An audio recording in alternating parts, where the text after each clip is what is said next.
Hello everybody, it's Jade Racing here again with another episode of Dominions 5. Turn must be 34 or 5-ish, I guess.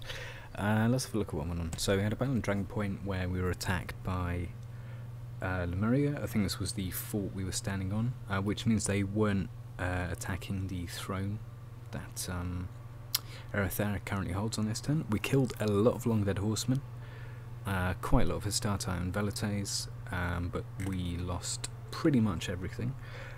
Overall, I'm going to call that a net kind of neutral result, because the thing is basically that we just want all of this garbage to not be able to take what's over at the Curtain Wall. Over in Umidor, I don't know if there was a battle here. There's a fort under construction. Good, that's jolly good. I'm sure the Erythraeans will get to that in time. What the battles were there? Flammada Forest, again killed some garbage. I think we deleted the lab in there, which was prudent. Under Mountain, what's going on over here? Not much. Just have all these guys waiting. They haven't pushed any closer to our capital. We probably do want to be thinking about pushing out and seeing what we can do here. So let's get these Iron Hail Archers back into the capital, for just in case the Lemurians do show up.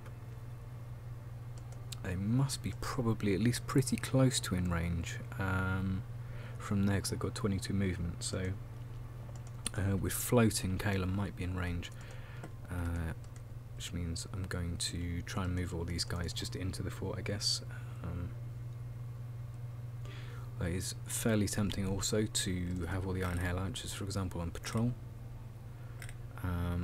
Let's do that. Let's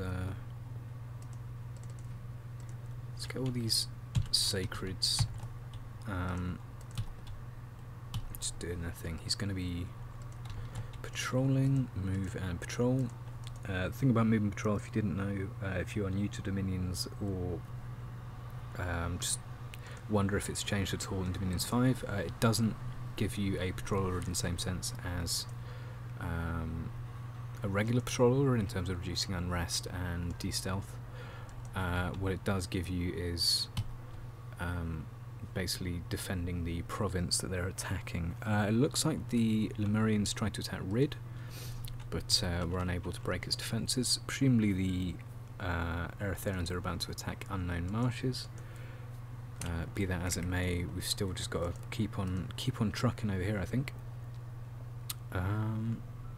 Let's leave that how it is, I think. And how many temples do we have? We may not even have one nowadays.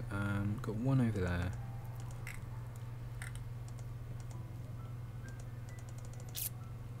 Yeah, we really need to try and take that out, actually, over at Dragon Point. The thing with the Lemurians is that they do not free spawn high quality troops unless they have a temple in their fort. So without a temple you get like dispossessed spirits, which as we've seen before many times, just die.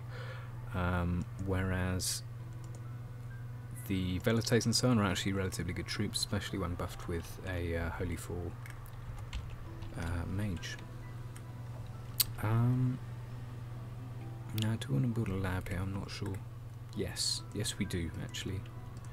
If we're gonna think about staying in this game, because Lemurians may just not be able to win it off the back of the current throne count, because I don't think they really have any that are very convenient to them. They have one here, which they couldn't take before, and still probably wouldn't be able to, especially with flame jellies in province.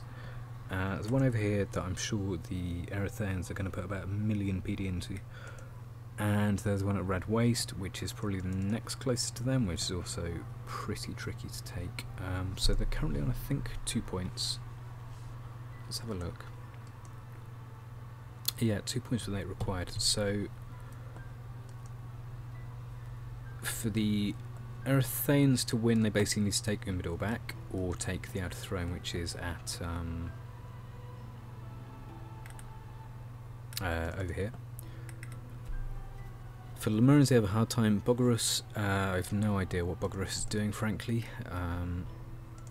They don't even look to have all that many forts for a nation with so many provinces and so much gold, but that could be outdated information. Building a lot of citadel, well, a couple of citadels rather than a whole bunch of just fortresses everywhere, which you'd think might be smarter because their national troops are not terribly good. So just basically stacking up as many forts as possible so you can get as many mages out as you can is probably the most valuable thing for them in this game. They may, though, to be fair, be able to fight the Lemurians better than we anticipate. They do have death mages, they do have a ton of astral, which with solar rays is actually quite a powerful way to deal with them. But yeah, they haven't been too proactive on that front just yet. But hey, you never know what the future holds, I guess. Let's get these guys patrolling. This guy can stay here. Obviously, it'd be nice to bring it back into coherence with the rest of our territory because the province is worth like 124 gold. But that might be off the menu just for now, unless we can think of a good way to get Dragon Point. Maybe with our Pretender back, we'd be able to do it. What do we need? Let's get some more Spirehorn Archers. And I guess probably call it that for the turn. The Erythans are what, 2-3 tons away from getting to Ibidor, so given that most of them at the very least are amphibian or poor amphibian, they're able to cross all these rivers relatively quickly, so I should be pretty close to being able to mount another attack on this, although there are a lot of Lemurians around the place, and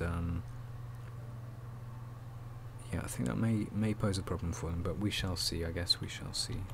I'm going to leave that guy here. Ferocian Wizard is in our control for a long time yet. Helmet Sappers are actually quite a good mercenary company to have, but I just don't think we can. Don't think we can really afford the expense at the moment. So, just going to have to call it that, I think. Let's see what we can do here. Yeah, I think that's still the right orders in terms of the stuff we want to build. Soon enough we'll try and retake Agraria perhaps, although they have probably gutted it with pillaging by now. But yes, until next time, thank you very much for watching, and goodbye.